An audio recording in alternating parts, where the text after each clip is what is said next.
Mosley for the Bone Marrow Registry, and there goes my hero up at Buffalo Wild Wings and Owings Mills. You can check that out in the Bahia Toyota Audio Vault, but by all means, join us on Thursday night at Greenmount Station, where Zach Orr will be joining us, one of this guy's favorites. Luke Jones is joining us right now, and Alex Lewis as well. Luke, what's going on, man? Good times on Tuesday night, some wings, some fun, some great conversation, and some great baseball being played as well this week, but I know all eyes on this Ravens-Giants game. We have a few seats left on our bus trip on Sunday.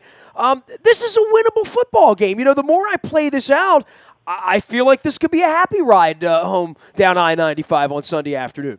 Well, there's no reason to think it's not winnable. I mean, they're not playing the New England Patriots. They're not playing Pittsburgh. You know, they're not playing any of the juggernauts. You know, and I don't even know if we've seen juggernauts in the NFL to this point in 2016. I mean, this is a Giants team that is struggling. They didn't fire their offensive coordinator, but they've lost 3 in a row, as opposed to the Ravens. And they might be firing theirs next week, right? Yeah. So, I mean, it's really a case of two teams that got off to good starts. There was optimism there. I mean, think back to the offseason. I mean, the Giants spent so much money on their defense, and you look at their defensive statistics, and they're very, very mediocre. 17th in total defense. The rush defense is 12th. Pass defense 20th. I mean, scoring defense right in the middle of the pack at 15th. So, you know, that's a team that invested a ton on that side of the football, and they haven't gotten the results so far. And you know, their offense hasn't been much better. There's been a lot of talk about Odell Beckham's disenchantment. Rashad Jennings, their starting running back, has been hurt for a couple weeks now. We'll see what his status is, but you know, this is a team that entered this season looking at that division, seeing that, Washington won it last year, but we know that was a 500 team. You know, Philadelphia, no one had any idea that Carson Wentz was going to be this good this soon, so no one was expecting them to be any good. And then you had Dallas losing Tony Romo, and you're thinking, okay, well, they're starting a rookie, Dak Prescott, and we see what's happened with them. So, you know, this is a Giants team that I think had some realistic visions of trying to win that division, and not that they're out of it, but having lost 3 in a row, this is as close as you get to must win this early in the season. And we've talked about it for the Ravens. I mean, you got to right the ship after losing 2 straight home games. We've talked about the fact that the second half schedule is such a bear. These next 2 weeks, both of them at MetLife Stadium against the Giants and then the Jets next week, they're very winnable games, but at the same time, when you're a team that just replaced your offensive coordinator, I don't think any fans are feeling that confident right now. So it's going to be really interesting, especially playing on the road, knowing that it's a crowd that, even if that's not the most intimidating stadium environment in the NFL, it's still a road crowd, still a crowd that's going to be loud. When you're trying to call plays in, Marty Mornhinweg calling in the Joe Flacco, and that whole communication dynamic will be different than what they were doing with Trestman. So it's going to be interesting to see how they respond. But this is absolutely a game the Ravens really kind of need to have. I mean, the season's not over if they don't get it, but they need to turn things around here quickly. And but you're right, this isn't a Giants team that they should be looking at on paper and saying, man, we're really in trouble on Sunday. Yeah, well, I mean, I watched them play on Sunday night. They stink, and, they've stunk for a couple of weeks. I don't think the Ravens stink. I mean, we sat out with C.J. Mosley the other night. I mean, he came 18 inches away from winning the football game. Perryman came 1 toe away. I mean, it's not like the Ravens are getting pushed around. It feels like the offense could be better. Certainly, as we talked about with C.J., the defense has been, more than we've seen the last couple of years around here for sure. I want to talk about Marty Mornhinweg because this will not be his first time wearing the headset at the rodeo, calling plays and all that. He's kind of sort of born to do it, right? I mean, this is all he sort of knows, and I'm interested in whatever the fallout is, right? And I know this from having written the book a couple of years ago after they won, that when these things happen, there's always a backstory. There was a backstory with Jim Zorn and Cam Cameron. There was a backstory with Flacco and Cam Cameron. There's always something that happened here. I would be interested to know what the truth is other than, Trestman was hard-headed and just refused to run the football, which, that's scratching the surface, right? I mean, that's the top layer of what ended it and the lack of productivity. But there's probably some other legs to that, and I don't have any inside information. I mean, at one point I probably will, because that's just sort of the way this goes, in general. And no one wants to throw any stones. They're trying to win a football game on Sunday, so I'm not doing investigative journalism and saying, hey, Joe, what really went down? But I would think that this, as I said a year and a half ago, this was a shotgun marriage, right? I mean, it really was. They didn't want to get rid of Kubiak. Everyone loved Kubiak. Kubiak loved everyone. That happened. He sort of, died and went off to Denver, and they had to replace him. And I thought they would be a little longer in the search than they were, right? Like, the Trestman thing happened strangely and curiously quickly. And I guess he had other options, and he's a decorated guy. But I don't know that anybody sat around having a kumbaya and doing a weekend retreat as to whether this was really a good idea or not, right? Yeah, I mean, it was made in haste. It really felt that way, especially when you went back to the season before when Jim Caldwell leaves to become the head coach of the Detroit Lions. And they spent a couple weeks. And Kubiak wasn't even rumored to be the guy, right? I mean, that's the craziest part, is he sort of was a mystery guy in all of this, right? Yeah, I mean, Kubiak kind of came late into the process. I think, I can't remember if it was John Harbaugh or someone else in the organization was even quoted as thinking that, kind of assuming that he would want to take a year off. Remember, he'd been fired in December from coaching Houston and had the health scare, and but he also brought his whole army with him, too. He brought all his guys, which was, those guys were available. And if you wait longer, if Kubiak had taken the year off, Rick Dennison would have worked somewhere, right? I mean, you would assume so. Yeah, I mean, so that busted up the family, as they say, right? It did. So that's where, looking back, clearly, as much as you look at Mark Trestman, I mean, it was no secret that he was a pass-happy coordinator. I mean, he had been. I mean, that's why Rich Gannon won an MVP way back when. In Oakland, you don't run your way through the CFL, my friend. Yeah, but as far as the whole the shotgun marriage thing, I mean, I don't. That was self-inflicted. I mean, Gary Kubiak didn't leave in June. This was July, or this was January. Excuse me. So, they had plenty of time. They could have done another extensive search. Well, I wonder deep down if and we'll ask Harbaugh that. We'll get him at the combine, and he'll be probably very frank about it based on how this works out with Marty, who's a guy he's got incredible, depth of relationship with. But I do think sometimes when any job in anywhere you last 15 months, 18 months on a job, chances are it wasn't complete incompetence. Chances are it just wasn't good chemistry. It was a people thing and a philosophical thing as much as a competency thing, right? Yeah, I mean, Mark Trestman, this wasn't a guy that was just hired off the street and never coached football before. I mean, this was a guy who had success in the NFL, clearly had been in the CFL, has coached at the collegiate ranks, had the 2-year stint in Chicago that clearly didn't go well. But I think, it's ultimately about the results. I mean, Cam Cameron and Joe Flacco, that wasn't something that just crumbled in a matter of a couple weeks and they made a coaching change. That was something that bubbled, festered, simmered. I mean, there were just so many different layers to that, so many ups and downs, even the performance of the offense up and down. I mean, go back and look at 2012, the Ravens statistics when they decided to part ways with Cameron. They were better than what they're dealing with right now statistically with their offense. So, there's always other layers to it. And I'm sure Mark Trestman probably didn't have the same relationship with Joe Flacco as Gary Kubiak and Rick Dennison did in 2014. So, you're always going to have some of that. But ultimately, you get past all that stuff if what? You win. And if you're successful. And if you put points on the board. And this offense wasn't doing that. So, this offense had stunk up the joint for certainly on Sunday and for stretches of other games. And we talked about it last year.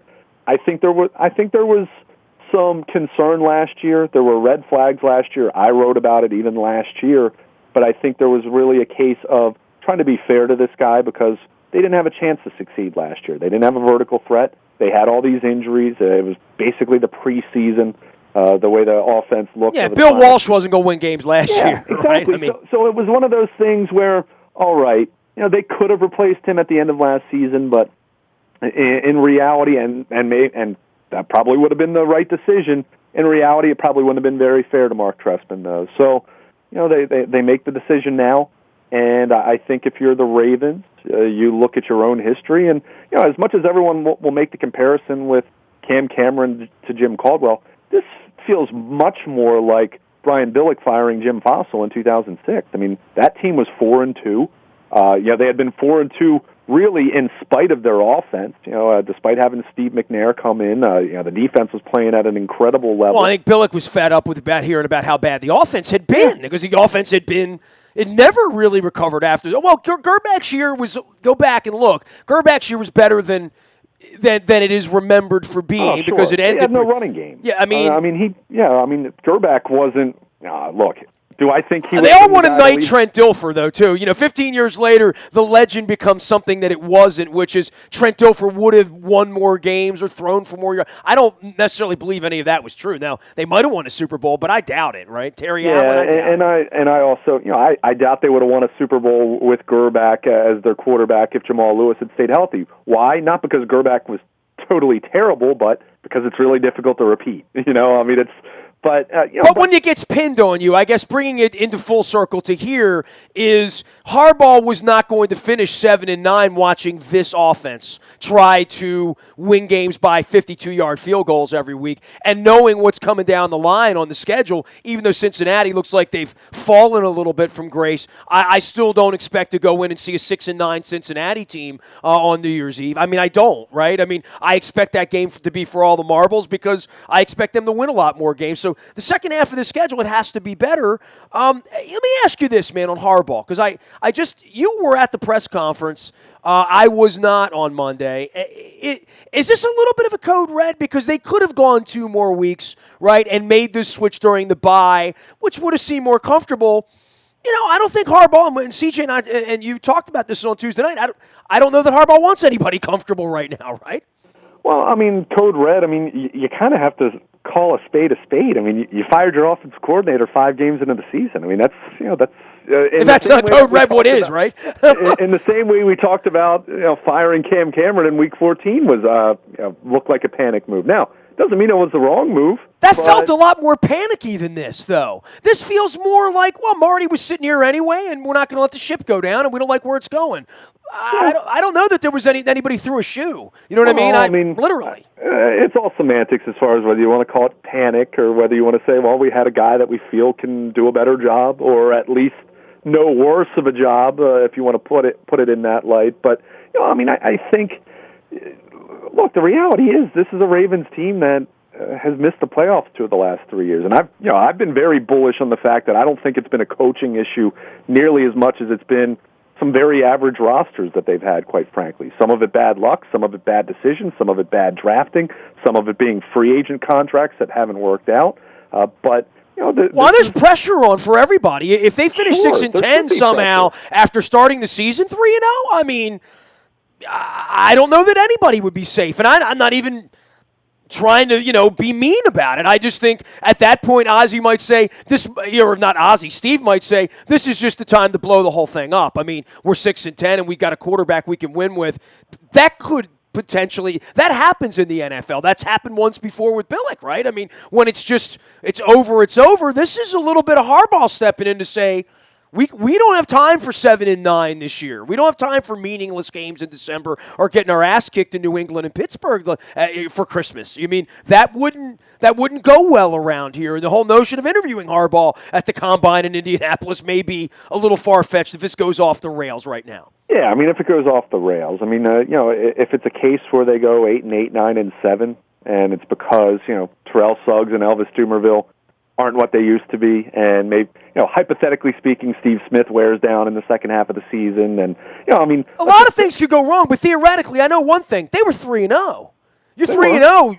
You got to make the playoffs, man. But at the right? same time, they were 3-0. But how many people really thought they were going to, that they wouldn't win, at least go 2-1 there? I mean, but I think your shot of winning 10 games really is predicated on being 3-0, right? I mean, sure. In this schedule. Well, I mean, you just looked at the schedule. I mean, even someone like me, and I picked them to go 8-8 this year. I did. I wasn't buying into the, I've never bought into the narrative that last year was solely about injuries. I didn't believe that. I saw a roster that had a lot of deficiencies, and they addressed some of those. And I think if young guys step forward, they can be better than 8-8. But going back to that, I'd still pick them to go 2-1 over that stretch. It's not as though they were facing Pittsburgh, Cincinnati, and New England, and suddenly they're 3-0. So I mean, it's a good start. 3-0 is a very good start. It's exactly what you need, especially when you didn't play all that well, and 2 of those games were on the road. But I guess going back to your point about, or your question about,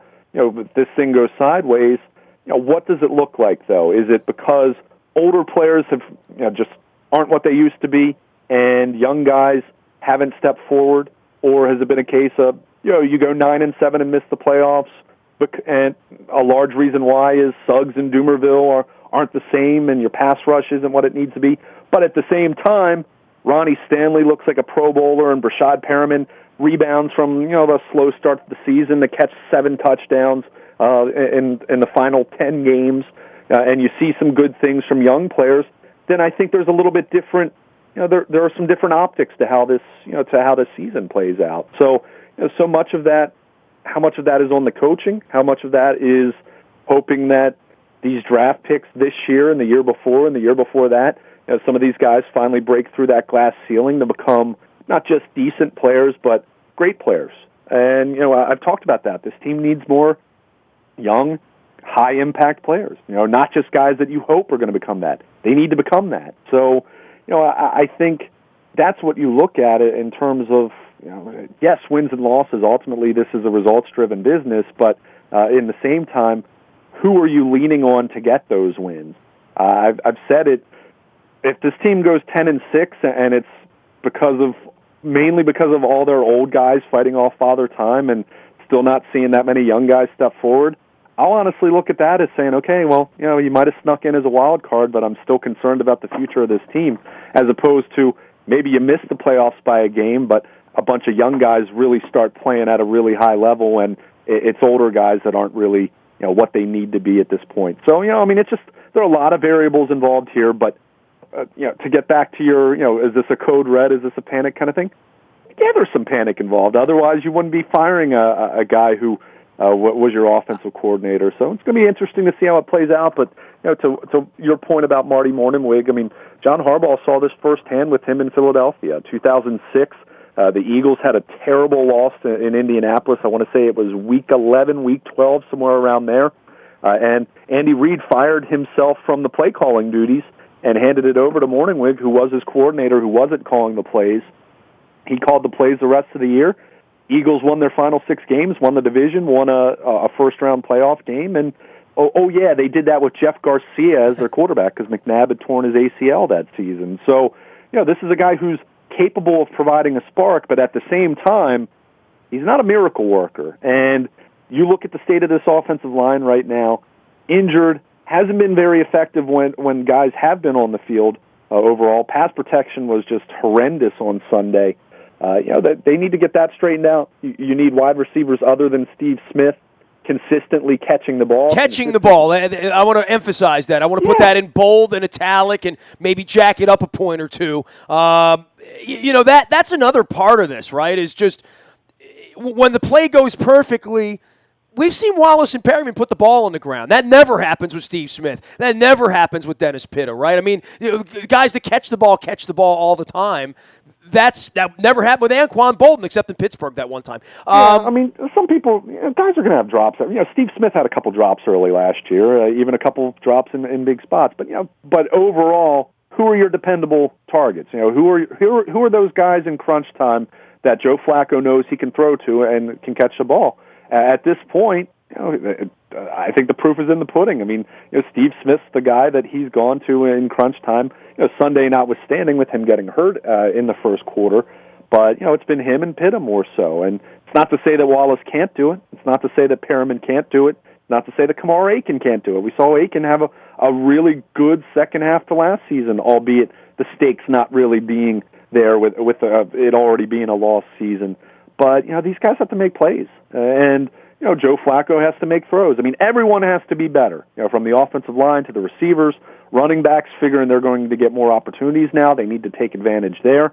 And yes, even Joe Flacco needs to be a little bit better. He's been far much lower on the list of concerns. But at the same time, he hasn't played his best football either. Everyone needs to be better, and when you fire your offensive coordinator, and we even talked about this with C.J. Mosley on the other side of the ball, that every single player on that team kind of has to look themselves in the mirror and say, what can I do better to turn this thing around? Whether you're talking the offense, the special teams also, and the defense that's played really well and I think has been underappreciated for the most part when you look at how good it's been statistically.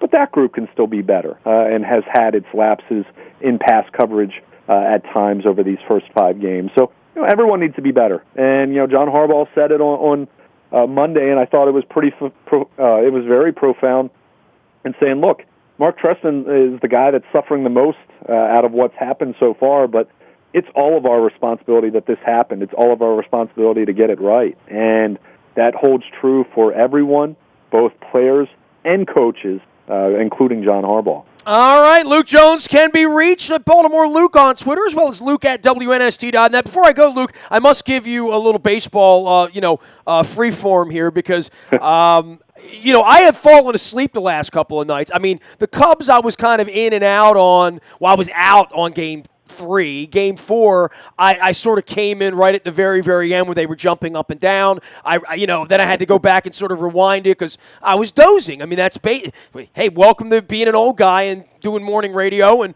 doing things, as they say. And this has been an unbelievably wild postseason all the way around, like from the sweeps on the American League side to now having, the big game in Washington on Thursday night. We'll be at a Greenmount Station watching that in Hampstead with Zach Orr as well as Alex Lewis from the Ravens. We'll be swabbing for the Bone Marrow Registry, as we always do up in Hampstead and Carroll County. So come on out. That's Thursday night. But we're going to have a Game 5. I'm wearing my Dodgers hat, by the way, Luke, out on the internet. So, how I feel about the Nationals. But it's been pretty good baseball, right? I mean, after the Orioles and the pain of last week and all of that, these are going to be some really good league championship series. I think so. And, even that Orioles-Blue Jays game, step away from the frustration of being an Orioles fan. That was still a really entertaining, good game. It's just the Orioles couldn't get the big hit. And Buck Showalter forgot the phone number to the bullpen for Zach Britton specifically. But, I said he was in a milk carton. Yeah. It's funny and I said Ubaldo was on a wanted poster. How amazing is it, though, to think about that, but then to see what Bruce Bochy had to deal with on Tuesday night. Matt Moore, just a terrific performance. And look, world class, man. 120 pitches. I can't fault Bochy for going to the bullpen. You're up by 3. You need 3 outs. I don't care. Dude, if you can't get 3 outs, go nighty-night. Go home. You go play golf, and the Cubs will play next week. That's the way it works, man. And that's kind of, that was kind of his message. He wasn't quite that blunt in his post game, but I have no problem with him going to his bullpen at that point. Especially, remember Moore. I think had thrown. I want to say it was around 130 pitches. Had a no-hit bid in September. I think it was maybe late August, off the top of my head. But, had kind of been a little off after that, as you might expect, because you just don't see starting pitchers throw 130, 135 pitches anymore. So I had no problem with that, but just amazing to think that he went to Law, gives up a base hit, goes to Javier Lopez, and that was the big one where he walks the batter, walks, I guess, it was Rizzo, I guess.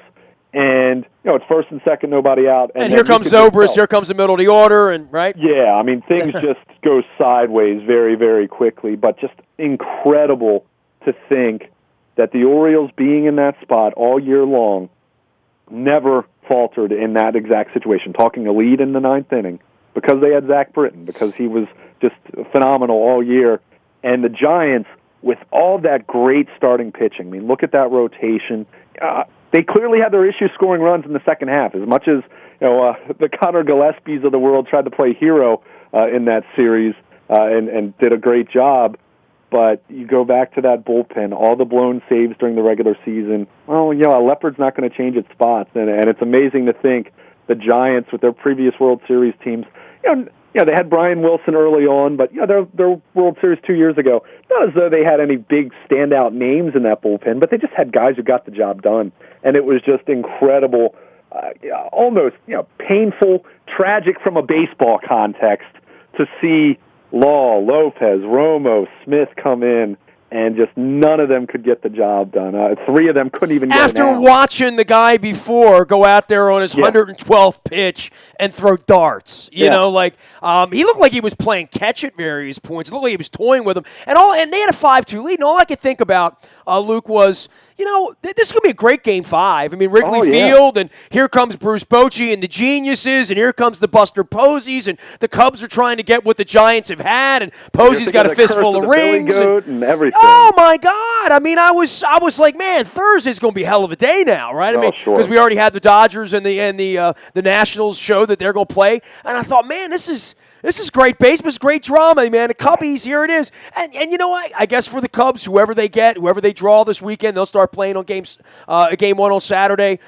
This will be great, whether it's Cubs-Nats, whether it's Cubs-Dodgers. You know, the Cubs thing's cool. Gives me somebody to root. I root against them every minute until Joe Madden, takes the podium after the game, and I think, I can't hate on Joe Madden. I just can't do it. You know, he's such a great manager, and you know he's not perfect. But it's amazing what he's been able to do. And you kind of look back now and see that what Tampa Bay kind of has they've kind of fallen back into since he's left, and it's just amazing to think what he did there. And had plenty of talent, no doubt about it. It's not as though he had nothing there, but to see him go to Chicago now, and I mean. Talk about him. What about the job that Theo Epstein's done in, 5 years? I mean, they were a complete laughingstock, and you see what they have now. The young talent they have on their roster, the young talent they still have. They still have in the pipeline, the payroll. I mean, everything is right there for them to be a dynasty. Now, you got to win the first one, and it's silly saying, my goodness, I just uttered the word dynasty about the Chicago Cubs, who haven't won a World Series in 108 years.